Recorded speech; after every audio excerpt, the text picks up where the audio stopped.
Good morning, tayo na po sa mga awit 34:10, aking pong babasahin.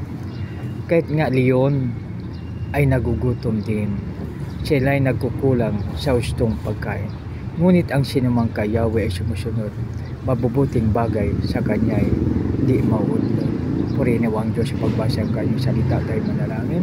Panginoon, maraming salamat po sa salita. Lord, salamat po sa pangalan ni Jesus namin kayo itong pagligtas. Lahat kayo magsabi ni Amen. Dito po, kahit mga leon ay nagugutom din, sila ay nagkukulang sa hustong pagkain. Ngunit ang sinumang kay Yahweh ay sumusunod, mabubuting bagay sa kanya ay di mauudlot.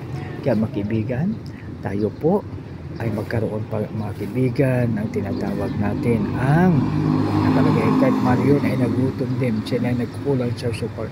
Ngunit ang sinuman kay Yahweh ay sumusunod, kaya maging masunurin tayo sa ating Panginoon. Pag tayo masunurin sa ating Panginoon, tayo ay magkaroon ng pagpapala. Kaya makibigan sa mga anak na mayroon pang mami at daddy, tandaan mo dito na kung kayo ay sumunod at mag-aral sa iyong mami at daddy, bibigyan kayo ni Lord ng mahaba at masaganang buhay. Kaya makibigan, aking babasahin sa ulit. Kahit mga leon ay nagugutom din, sila ay nagkukulang sa hustong pagkain. Ngunit ang sinumang kay Yahweh ay sumusunod, mabuting bagay sa kanya hindi mauudlot. Purihin ang Diyos sa pagbasa ng kanyang salita. Tayo na po'y manalangin mga kaibigan.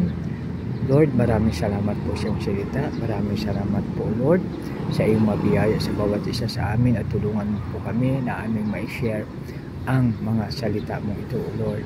At salamat, O Lord.